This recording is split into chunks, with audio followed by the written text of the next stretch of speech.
പനീരും ready. കുട്ടിരാമാ പൊളപ്പനാള് തന്നെടാ. ഓ അല്ല ഹരി, എനക്കിത് വയറിന് പിടിക്കുവോ? ശീലമില്ലാത്തല്ലേ, കുറച്ചൊരു പൂതിക്ക് കഴിച്ചാ മതിട്ടാ. പുകഞ്ഞു. അത് ചോദിക്കാനുണ്ടോ? പുക പൊങ്ങിയിട്ടുണ്ടെങ്കിൽ അതിന്റെ പിന്നിൽ പാലിശ്ശേരി കാണും. ശ്രീധരേട്ടൻ കഴിക്കണില്ല? എനിക്ക് വേണ്ട മോനെ, പാലക്കാട് പോണം. വിഷുവിന് വിക്രമിന്റെ തമിഴ് പടം പറഞ്ഞു വെച്ചിട്ടുണ്ട് ജിൽ.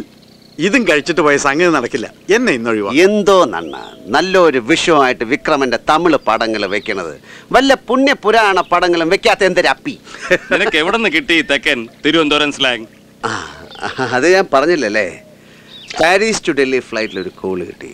തിരുവനന്തപുരം മണ്ണന്തലക്കാരി ഒരു അക്കൻ എന്ന് വെച്ചാൽ ഒരു നെയ്ച്ചേച്ചി.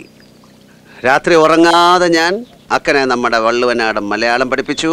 അക്കൻ നല്ല പൊളപ്പൻ തിരുവനന്തപുരം ഭാഷ എന്നെ പഠിപ്പിച്ചു. ശ്രീധരേട്ടാ ഇവിടെ ശ്രദ്ധിക്ക്. പാവം അക്ക ഇപ്പൊ പുളിമൂട് ജംഗ്ഷനിലിരുന്ന് ഞാൻ പറഞ്ഞില്ലട്ടോ നിക്ക് വയ്യാന്നേ, ഈ കുട്ടിയുടെ ഒരു കൂട്ടം കാര്യങ്ങളെ എന്നൊക്കെ പറഞ്ഞ് വീളാ വിവശായി നടക്കുന്നുണ്ടാവും. അപ്പൊ പ്രശ്നം വിഷുവിനെ പ്രതിഭയെ കളിക്കേണ്ട പടം. ഹരിയെ നിനക്ക് ഓർമ്മയുണ്ട, നീയും ഈ സഹദേവനും കൂടി ടിക്കറ്റ് എടുക്കാണ്ട് ടാക്കീസിന്റെ മറവൊക്കെ അകത്ത് കയറിയപ്പോ ശ്രീധരേട്ടൻ പിടിച്ചത്? ആ കറക്റ്റ്. പൊന്നാവരം കൊട്ട കരടി ബലാത്സംഗം ചെയ്യണ പടം. 10ാമത്തെ പ്രാവശ്യം ടിക്കറ്റ് എടുക്കാൻ കയ്യിൽ കാശില്ലാതെ അകത്ത് കയറി വിജയശ്രീയുടെ കുളി കണ്ടപ്പോ കറക്റ്റ് എന്നെ പിടിച്ച് കിഴക്കുന്നത് മൂത്രപ്പരയുടെ സൈഡിൽ കൊണ്ടുപോയിട്ട് പറഞ്ഞില്ലേ? കറക്റ്റ്. എന്നാലും എന്റെ ശ്രീധരേട്ടാ. എടാ കുഞ്ഞുട്ടിയെ, നിനക്ക് വേറെ പണിയൊന്നുമില്ലേ? ഓരോന്ന് ഓർമ്മിപ്പിക്കാൻ കണ്ട നേരം. ഇനി അതിപ്പോ തൂങ്ങിക്കോളൂ. ഹലോ, എക്സ്ക്യൂസ് മീ ചെയ്ത് വിഷുവിന് പൊന്നാവരം കോട്ട മതി. ഞാനും സഹദേവനും ടിക്കറ്റ് ഇല്ലാതെ കാണാൻ വരികയും ചെയ്യും. എന്തിനു ചെയ്യുമെന്ന് അറിയണമല്ല. പൊന്നാവരം കോട്ടയോ? പ്രിന്റ് എവിടെ നിന്ന് കിട്ടാൻ? നീ കിട്ടിയാ തന്നെ ആര് കാണാൻ വരാൻ? ആരും വരണ്ടെന്നേ. ഷോയുടെ കാശ് ഞാൻ തരും, നിങ്ങൾ പടം കൊണ്ടുപോവാ.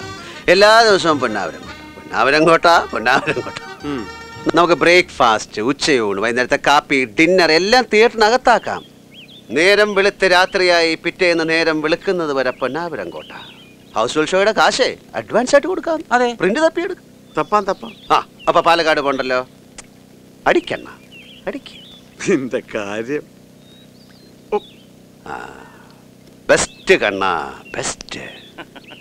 ഹരിയെ, താൻ തിരിച്ചു പോകുന്നതിന് മുമ്പ് ചെയ്യേണ്ട കാര്യങ്ങളുടെ ഒരു ലിസ്റ്റ് ഉണ്ടാക്കി അതിനനുസരിച്ച് കാര്യങ്ങൾ ചാർട്ട് ചെയ്യാലോ. കറക്റ്റ് ജോസേട്ടാ, യു ആർ അബ്സല്യൂട്ട്ലി കറക്റ്റ്. ഒരുപാടുണ്ട് ഒരു ചെറിയ കാലം കൊണ്ട് ചെയ്യാൻ, ചെയ്ത് പൂർത്തിയാക്കാൻ. ഒരു ചെറിയ കാലം എന്ന് പറഞ്ഞാൽ വർത്തമാനകാലം എന്നാണ്. വർത്തമാനം എന്ന വാക്കിനർത്ഥം മാനം ചെയ്യത്തക്കവണ്ണം വർത്തിക്കുന്നത് എന്നാണ്. ഇന്ദ്രിയങ്ങൾ കൊണ്ട് നമുക്ക് നേരിട്ട് അനുഭവിച്ചറിയാൻ കഴിയുന്നത്.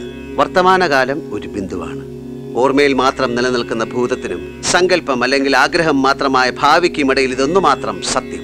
സൃഷ്ടിയും സ്ഥിതിയും സംഹാരവും ഈ കാലത്തിൻ്റെതാണ്.